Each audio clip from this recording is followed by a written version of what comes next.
Hello, my pretties. Alright, so this is the sequel to yesterday's video. Can I make this U-turn? About to bust a Yui. Almost made it. There's a truck in the way. Anyway, yeah, so I wanted to add a story. I forgot to add it and I wanted to talk about during the video. So a few months ago when I used to work for Lyft, when you're driving to pick up somebody, you can they can text you in case they want specific instructions like where to be picked up or what to look for.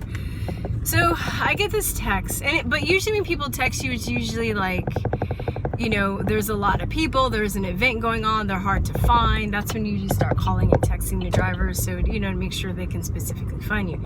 But it wasn't a place where it was a lot of people, it was kind of far out, you know. But I get this text and the person says, hey, when you turn into like the parking lot, I'll be the small Korean girl South Korean, I'll be the small South Korean girl on the right.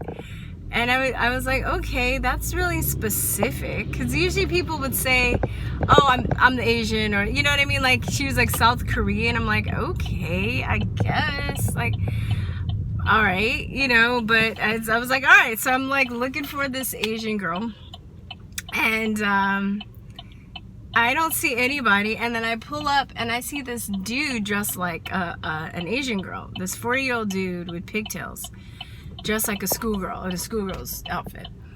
And I'm like, where's this South Korean girl? He's like, hey, he like runs up to the car. I was like, oh my God. So he gets in and I'm like, hi, like whatever his name was, Sungkook or whatever, right? And then he's like, hi. I'm like, oh my God. So then I was like, so, what part of Korea are you from? And he's like, Seoul. I was like, so, I was like, do you know Korean? And he's like, yes. And then I was like, are you an actor? And he's like, no, I'm a Korean girl. And I was just like, this shit is crazy. This shit is crazy. So then I was like, I start asking them questions. I was like, so can you speak Korean? And first, then he gives me this whole story about how he owns a K-pop label and stuff. And I was like, oh, okay. So then he was like, I was like, so can you speak Korean? Could you say something to me? Like, I just was like kind of pushing the buttons a little bit. I just wanted to see how far I can take it. But then this dude started to fucking twitch and shit. Like, he was just like, oh. Once I started asking like more questions, I was like, I better fucking stop before this dude like stabs me with a chopstick or something, because this shit is just unreal. And I actually felt bad for him, because I'm just like, no, you're a 40-year-old white dude dressed up as a Korean schoolgirl with pigtails that's partially balding. This is not cute. And I am just like, no. I was just like floored, because this is the first time I've heard of people, you know, taking it to this extreme, but I was just like, you know, I was just like, this is just poor soul. Like, I really think that person was really, like, probably abused really harshly and psychologically damaged, like, beyond, I don't know. I just know that shit was crazy. It was crazy. And then another time I got into, I pick up this guy, and then it's totally a dude. It's another dude that's dressed up like a woman, like a total dude. Like, but this guy was old. He was like probably in his 60s, and he had like dyed red hair, and he had on a pink like a unicorn dress or some shit. And we were talking about names and stuff, and his name was something like McDougal. And I was like, oh, is that Scottish? And he's like, no, what? Oh yeah, no, it's trans. It's trans. I'm trans. I was like, yeah, I don't think that trans people have like designated like, you know, ethnic names, but whatever. I think they just wanted me to know that they were trans. So I don't know, like this is like the third time maybe in Austin that I had experienced this, where I'm just like, I don't really, I mean, depending on the mood that I'm in, you know, I'll fuck with people, but I'm not that mean about it. I just want to see, like, I'm just trying to kind of get into their head and see like how serious they are about this delusion. Like, are they just playing? Is it a joke? Are they fucking with me? Are they playing a joke on me? Or do they really believe this? And I think some of these people, they like really believe this. And the thing that really sucks is, even if you're gonna try and tell other people and try and make people believe that you're something that you say that you're not, they're gonna look at you and they might go along with you in your face, but they're gonna talk behind your back, and it's gonna build resentment, because you're basically asking people to spin their own reality, and it's kind of, you know, it's like pushing your ideals on them when you're forcing them to call you a woman when you're a fucking man. Okay, so it's pretty insulting. It's pretty disturbing, and I don't know. Like, Patriot Nurse, if you are familiar with her, if you're not, you guys should check her out. She's awesome. Somebody in comments made a comment that I should reach out to her, and we actually, when we had our podcast a few years ago, we actually interviewed her on the podcast. She's fucking amazing. But you know what? I think I might reach out to her again. So I would like to maybe, you know, talk to her about the whole vaccine issue. But I might reach out to her again in the future. I'm a little busy right now to do interviews for the next maybe in 3 weeks. I'll start trying to book some more interviews. But anyway, she did this amazing video where she's talking about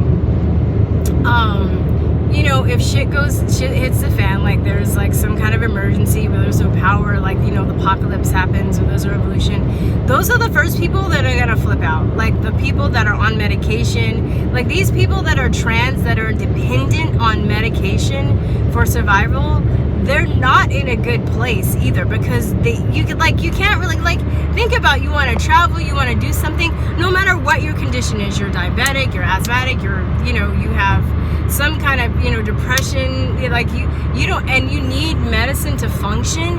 If you can't get it, you're in a bad place. So she was basically talking about, she didn't say trans people in particular, but she was talking about just people that are dependent on drugs, whether it's legal or illegal drugs, are in a really bad place. Did I miss? I think I missed something. They're in a really, really bad place, emotionally, and psychologically. They're gonna flip out. Just think about, like, you know, 24 to 48 hours and you don't have your hormones and you're depending on them to function, and some shit goes down, they're gonna like lose their flipping mind. So that's just another thing to think about. But she was just talking about how, like, I think she mentioned specifically like people that are like heroin addicts and stuff like that, to watch out for those people as well, because those people are just gonna lose their shit and flip out without their medication. I'm kind of thinking the same thing about these people that are on these hormones and they think that there's something that they're not. Like, I would steer clear of them. They can't come to my fucking, like, they can't come to my fucking hideout. They can't come to my fucking bunker. I was like, you need to, like, stay outside a few days. If they do, maybe they can, like, you know, stay outside a few days if I could, like, sweat that shit out. But they ain't coming in, because those people are flipping mad, you know?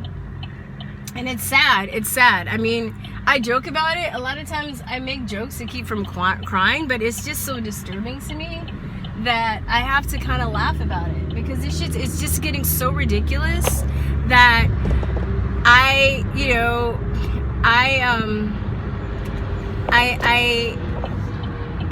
have to laugh, because it's just so unreal that people are that delusional, and they're adults, you know.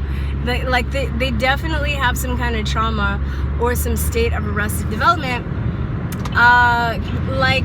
like a kid, you know. It's like when you tell a kid that they want to be something, and they're like, I'm a dinosaur, and you're like, you're not a dinosaur. They're like, yes, I am, but you know they're not really a dinosaur, and they don't really even believe it themselves. They just want to be a dinosaur.